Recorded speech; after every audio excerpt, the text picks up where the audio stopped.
Salam əziz izləyicilər, xoş gördüm hər birinizi. Sizinlə bugün psixoloji kitabdan oxuduğum bir məqaləni paylaşmaq istəyirəm.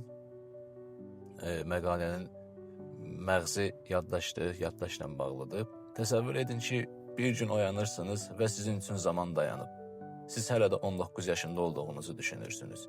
Amma güzgüdə qarşınızda 49 yaşlı bir insan dayanır. Bugün sizə məşhur nevroloq Oliver Sacks'ın kitabındakı İtkin dənizçi və yaddaş adlı real klinik hekayədən bəhs edəcəyəm. Qeyd edim ki, tibbi etikaya uyğun olaraq xəstənin adının məxfiliyi qorumaq üçün hekayədə istifadə olunan ad şərtidir. Məşhur nevroloq bir gün çox qəribə bir xəstə ilə tanış olur. Onun adı Steven idi. Steven 49 yaşında olsa da özünü hələ də 19 yaşında hesab edirdi. O 1945-ci ildə İkinci Dünya müharibəsinin bitdiyini, prezidentin hələ də Truman olduğunu danışır, sanki bütün bunlar elə indicə baş verilmiş kimi yaşayırdı. O uşaqlığını, gəncliyini və İkinci Dünya müharibəsində keçirdiyi illəri inanılmaz dəqiqliklə xatırlayırdı. Ancaq yeni baş verən hadisələri cəmi bir neçə saniyə yadda saxlaya bilirdi. Həkim onunla söhbət edir, otaqdan çıxır və 2 dəqiqə sonra geri qayıdır. Steven isə onu ilk dəfə görürmüş kimi yenidən salamlayırdı. Məsələ bundaydı ki, o riyazi məsələləri həll edir, Morze əlifbasını bilir, məntiqi düşünür və mürəkkəb suallara düzgün cavab verirdi. Problem Steven'ın zəkasında deyildi. Problem yeni xatirələrin beyində uzun müddətli yaddaşa çevrilə bilməməsində idi. Sonradan məlum olur ki, Steven uzun illər alkoqol asıllığından əziyyət çəkib və bunun nəticəsində onda Korsakov sindromu yaranıb. Bu xəstəlik B1 vitamini, yəni tiamin çatışmazlığı səbəbindən yaranır və yaddaşın formalaşmasında mühüm rol oynayan beyin strukturlarını zədələyir. Nəticədə insan yeni xatirələr yarada bilmir. Oliver Sacks əvvəlcə düşünürdü ki, bəlkə də bu insan öz mənini itirib, amma sonradan tam əksini gördü. Hər şey də elə bundan sonra başladı. Həkimlər əvvəlcə onun yaddaşını bərpa etməyə çalışırlar.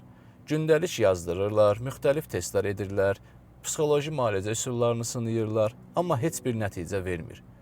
Sonra isə gözlənilməz bir şey kəşf edirlər. Steven musiqi dinləyəndə, bağçada işləyəndə və xüsusilə ibadət zamanı tamamilə dəyişirdi. O anlarda artıq çaşqın və itmiş insan deyildi.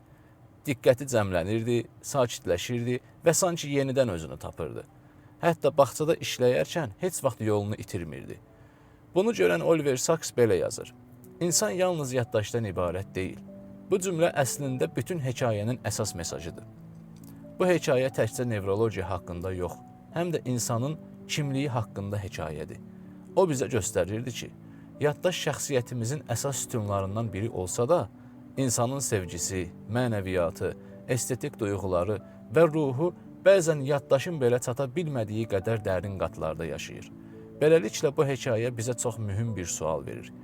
Əgər bir gün bütün xatirələrimizi itirsək, biz hələ də eyni insan olaraq qala bilərikmi? Bəli. Çünki beynimiz zədələnsə də belə, insanın mahiyyəti tamamilə yox olmaya bilir.